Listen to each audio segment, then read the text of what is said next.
Jokowi ini disimpannya KTA-nya, dibawanya sampai mati, atau KTA-nya dibalikin, atau KTA-nya, orang semua akan melihat. Tapi lucunya kalau ada undang-undang yang menguntungkan mereka, maka mereka buru-buru tanda tangan. Karena memang apa?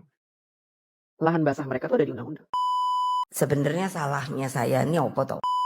Apabila ada alat buktinya, maka dapat dinaikkan. Dalam hal ini kebetulan bersamaan dengan statement Ibu Megawati. Tapi mau ngambil saya pada nggak berani. Karena otomatis ketika mereka tanda tangan, maka presiden pasti membuat PP-nya. Dan kalau presiden membuat PP-nya, maka kalau undang-undang tersebut tidak mengenakkan di hati rakyat, maka rakyat akan mencerca, mencaci maki bukan DPR, tapi siapa? Presiden. Akankah anggota Dewan dari berbagai fraksi mengikuti langkah keberanian Puan untuk membahas dan mengesahkan RUU perampasan aset? Halo sobat-sobat sudut pandang, waduh gimana kabar kalian? Semoga baik-baik saja ya dan semoga selalu diberikan kesehatan. Seperti biasanya kali ini tentunya masih barengan sama Jup-Jup di sini di sudut pandang. Dan kali ini seperti biasanya nih aku mau ngajakin kalian untuk mencari info menarik apa hari ini? Aku kasih bocoran ya. Bocoran kali ini itu ada soal Pak Jokowi, terus ada PDIP. Wah, bakal menarik nih. Yuk langsung aja kita tonton videonya berikut ini. Pak Jokowi juga masih PDI kan, KTA-nya kan. Iya. Belum ada putusan resmi partai yang memecat atau mecat kan bisa digugat kan ke PT UN kan. Terus terang masyarakat, rakyat, sejarah akan mencatat. Bagaimana dia atasin ini? Jokowi ini disimpannya KTA-nya, dibawanya sampai mati, atau KTA-nya dibalikin, atau KTA-nya, orang semua akan melihat. Dan ini tontonan yang menarik. Mahal ini. Iya dong ngelihatnya. Diapain dia lah ini, KTA-nya ini. Ya kan? Ada arah Sirait, dibalikin arah. Ya kan? Ada nasib si Budiman dan Miko dikirim pakai kurir, ya kan? Jadi macam-macam ini gitu. tapi menarik gitu loh. Apa bedanya itu Bung? Kan sama-sama aja kan. Gak ada, cuma variasi-variasi. Oke, katanya sejarah akan mencatat ya soal Pak Jokowi yang sebenarnya ini kan KTA-nya Pak Jokowi belum dikembalikan ya kan. Tapi ya Pak Jokowi kan tidak pernah memberikan surat pengunduran diri. PDIP juga tidak ada kata untuk memecat, cuma PDIP ngomong kalau dia bukan lagi bagian dari PDIP katanya. Ini tuh masih jadi tanda tanya. Tanda tanyanya selain yang disebutkan Bung Panda tadi ya. Kalau Bung Panda tadi kan jurusnya kayak Pak Jokowi yang masih belum jelas gitu loh, kayak masih menyembunyikan KTA-nya, tidak mau mengembalikan atau mau ngebawa nih KTA-nya PDIP sampai nanti meninggal gitu. Tapi yang jadi di pikiranku ya bisa juga loh PDIP itu masih takut juga kalau ditinggalkan sepenuhnya sama Pak Jokowi, ya gak sih? Karena ya kalau kita lihat ya PDIP gak ada Pak Jokowi itu kayak terjun gitu. Ngomong-ngomong soal ini ada komentar lucu nih dari kalian semuanya. Yuk coba kita baca ya. Ini Tadi kan Bung Panda kan ngomong sejarah kan mencatat ya kan. Ini ada dari Deno Putra. Sejarah mencatat PDIP nggak akan pernah menang mencalonkan presiden selain Jokowi. Bahkan sekelas Megawati pun kalah telak melawan SBY dan Ganjar kalah telak melawan Prabowo Gibran. Ini real banget gak sih? Ya gak? Kalian setuju gak soal ini? Nah terus ada lagi nih. Sejarah sudah mencatat yang ngomong pernah masuk penjara dan tak tahu malu. Gimana nih? Kalian setujukah dengan komentar-komentar tadi? Tapi emang lucu ya ketika orang-orang itu sibuk ngurusin pilkada, tapi PDIP sibuk banget ya mikirin KTA-nya Pak Jokowi gitu. Apakah ini PDIP sudah kehabisan bahan nih soal yang menyangkut dengan Pak Jokowi biar mendapatkan perhatian? Atau hal ini untuk PDIP digunakan PDIP untuk menutupi langkah politiknya PDIP gitu, biar tidak jadi peralihan gitu ya. Ayo. Kenapa kami dibeginikan? Coba. Saya sampai tanya PDI Perjuangan, saya kan nanya sama ahli tata negara, pengacara, sebenarnya salahnya saya ini apa toh? Lo iya dong. Coba pikir, coba kalau bisa. Loh, tapi mau ngambil saya pada nggak berani. Lo iyalah. Jadi yang seserannya di sekeliling saya gitu loh. Aduh, kayaknya saya nih bodoh banget ya. Saya nih cuman diem aja lah. Ya udah gitu ya gitu, biarin dah. Karena buat apa? Karena saya mikir kalau saya lawan, anak-anak saya itu banyak preman loh. Nggak ada takut loh. Kali ini mereka hanya bilang, aduh ibu sabar banget, ibu sabar banget, ibu sabar banget. Udah diem aja, gue bilang. Nanti juga selesai gitu. Karena apa? Saya bukannya untuk saya. Ini buat bangsa dan negara. Saya tidak mau bahwa negara kita dikocak-kacik gak jelas. Dengan aturan-aturan yang dirubah semaunya sendiri. Coba. Ibu sabar banget katanya. Ya ampun, sabar banget sih Ibu Mega. Sampai-sampai saya nggak tahu loh ini titik sabarnya tuh di mana. Karena kalau dibilang orang sabar gitu ya, kalau setahu saya orang sabar itu tuh nggak pernah ngungkit-ngungkit soal kayak gini gitu loh. Kayak ya udah gitu loh. Kayak Pak Jokowi, kalau Pak Jokowi itu ya emang terbukti gitu sabar gitu ya. Ketika dikritik tidak pernah mengungkit juga ya kan. Terus ya responnya secukupnya aja, tidak dibesar-besarkan. Ini kan agak berbeda ya. Gimana kalau pendapat kalian? Apakah kalian setuju Bu Mega itu sabar?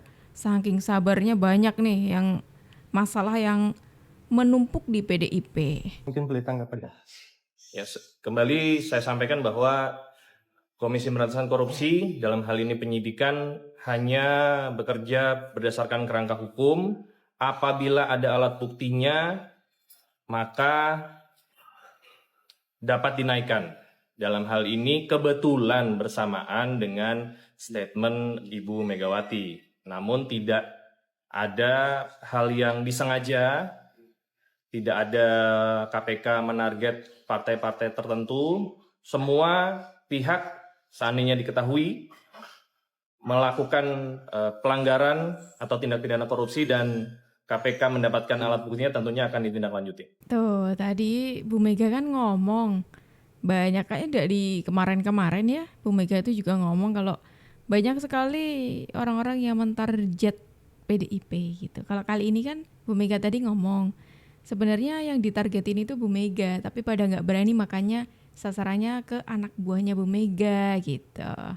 Nah ini dapat respon langsung nih dari KPK karena berhubung yang disinggung oleh Bu Mega ini kan kasus yang lagi di apa ya? Yang sedang menerpa oleh Pak Hasto ya. Karena Pak Hasto ini kan dipanggil oleh KPK 2 kasus ya. Bukan kasusnya Harun Masiku, ini beda lagi. Kalau ditambah kasusnya Harun Masiku ya 3 kasus berarti. Ini berkaitan dengan KPK terus langsung disanggah tuh sama KPK, langsung dijawab. Soal tuduhannya Bu Mega yang mengatakan beliau itu ditargetkan gitu. KPK menjawab kalau ya KPK berjalan sesuai dengan alurnya lah ya. Tidak mentargetkan partai politik manapun gitu. Assalamualaikum warahmatullahi wabarakatuh. Selamat pagi teman-teman. Saya pagi ini ingin membahas soal wakil-wakil kita, wakil rakyat yang ngeselin. Seperti kita tahu bahwa negara kita ini negara hukum, sehingga segala sesuatunya diatur oleh hukum. Ya, betul. Salah satu hukum yang dibuat di negara kita yaitu boleh diidekan oleh presiden atau boleh juga diidekan oleh DPR, ya, yang ditandatangani oleh keduanya baik presiden maupun DPR, ya. Salah satu undang-undang yang diidekan oleh Bapak Jokowi adalah undang-undang perampasan aset koruptor. Nah itu sampai sekarang belum juga ditandatangani oleh DPR. Bahkan PKS ketika ditanya tuh muter-muter jawabannya ya. Masih dibahas lah, masih inilah, masih itulah. Alasannya muter-muter macem-macem ya. Tapi lucunya kalau ada undang-undang yang menguntungkan mereka, maka mereka buru-buru tanda tangan. Karena memang apa? Lahan basah mereka itu ada di undang-undang. Dulu bahkan di zaman Pak Harto itu ada yang namanya jual beli pasal. Satu pasal itu harganya 100 juta. Apabila ada sebuah Gokil banget. usaha gitu ya, yang membutuhkan perlindungan undang-undang, maka orang-orang yang melakukan usaha ini akan bernegosiasi dengan DPR supaya dibuatkan undang-undang. Nanti mereka akan bayar per pasalnya 100 juta. Itu di zaman Pak Harto begitu. Dan itu bukan rahasia lagi, semua orang udah tahu. Makanya anggota DPR itu rata-rata kaya-kaya. Ya. Kaya suki-suki. Sementara kalian yang milih, begitu-begitu aja hidupnya kan. Dan mereka tidak peduli dengan kalian yang milih dia. Iya. Nah itu sejatinya wakil-wakil kita nih. Ya. Untuk RUU perampasan aset mereka sengaja mengulur-ngulur. Tapi untuk rancangan undang-undang yang menguntungkan seperti Tapera, mereka buru-buru tanda tangan. Karena apa? Kenapa mereka mau tanda tangan? Karena otomatis ketika mereka tanda tangan, maka presiden pasti membuat PP-nya. Dan kalau presiden membuat PP-nya, maka kalau undang-undang tersebut tidak mengenakkan di hati rakyat, maka rakyat akan mencerca, mencaci maki bukan DPR, tapi siapa? Presiden. Makanya gak heran Omnibus Law yang dicerca presiden. Tapera yang dicerca presiden. Iya kan? Kemudian ada satu lagi, RUU pelemahan KPK. Siapa yang mengidekan? DPR. Tapi yang dicerca siapa? Pak Jokowi. Presiden. Katanya Pak Jokowi membuat undang-undang yang melemahkan KPK. Nah, sudah tahu kan? Para wakil kita yang ternyata itu diam-diam ngeselin juga ya ternyata ya. Yang katanya mewakili rakyat tapi membunuh rakyat. Yang katanya ada di pihak kita ternyata mencari keuntungan sendiri ya. Yang jadi pertanyaan sampai sekarang itu sebenarnya soal perampasan aset itu ya. Yang ditunggu-tunggu banyak orang dan berharapnya segera di ACC lah ya. Tapi orang-orang itu nyalain ini nggak segera disahkan itu ya ke Jokowi gitu loh, bukan kok ke DPR gitu. Padahal Pak Jokowi sering bilang tuh, saya sudah sering bilang kalau ini harus segera gitu. Dan ini tuh ketahan di DPR, tidak segera di ACC nih. Terus apa kabar ini ya? Janji Puan Maharani segera membahas RUU perampasan aset adalah langkah maju yang besar untuk pemberantasan korupsi yang semakin merajalela. Banyak pihak yang meminta agar RUU perampasan aset segera disahkan agar dapat mengembalikan kerugian negara hasil dari kejahatan para pejabat. RUU perampasan aset adalah solusi terbaik untuk mengantisipasi tindak pidana korupsi para pejabat yang saat ini sudah ditangkap oleh KPK. Di era Jokowi, korupsi semakin menggila, seperti negara yang lemah terhadap penjahat. RUU perampasan aset ini sudah lama mandek. Ini dikarenakan salah satunya banyak anggota dewan dari berbagai fraksi tidak menyetujuinya. Dan Puan Maharani berjanji untuk segera membahas dan mengesahkan RUU perampasan aset. Ini sebagai bentuk keseriusan DPR RI mendukung pemberantasan korupsi dan memperkecil terjadinya tindak pidana pencucian uang. Akankah anggota dewan dari berbagai fraksi mengikuti langkah keberanian Puan untuk membahas dan mengesahkan RUU perampasan aset? Ya semoga kali ini benar ya janjinya Mbak Puan dan semoga ini segera satu suara gitu lah ya semua wakil kita yang duduk di kursi enak di sana. Semoga benar-benar kalian ini semoga benar-benar mewakili suara kita. Semoga benar-benar melihat situasi kita, makanya segera disahkan itu RUU perampasan aset karena itu sangat berguna sekali ya ketika RUU itu di ACC ditandatangani dan disahkan. Yang saya yakini dia pegang. Menurut Pak Mahfud, Pak Prabowo itu happy bekerja dengan KPK yang tangguh? Ya, saya tidak akan mendahului. Saya kenal dekat dengan Pak Prabowo. Kalau diskusi-diskusi itu komitmennya untuk pemberantasan korupsi itu cukup kuat. Sejak dari dulu Pilpres tahun 2014 dan juga ketika saya bekerja sama sebagai Menko Polhukam dan Menhan. Bagus komitmennya. Sehingga mudah-mudahan beliau sadar bahwa taruhlah kemarin ada kerjasama, komitmen-komitmen politik karena Pilpres untuk dapat dukungan. Oke, itu biasa dalam politik. Tapi begitu jadi presiden ada prinsip-prinsip yang saya yakini dia. Nah, kalau ini aku sepakat dengan Pak Mahfud ya. Ya meskipun aku tidak pernah ya, belum pernah kerja sama langsung dengan Pak Prabowo, tapi dengan ketegasan dan dengan rekam jejaknya Pak Prabowo, aku yakin Pak Prabowo sangat tegas sekali untuk memberantas korupsi di Indonesia gitu. Karena korupsi di Indonesia itu menjadi masalah tahunan, menjadi masalah tiap periode ya.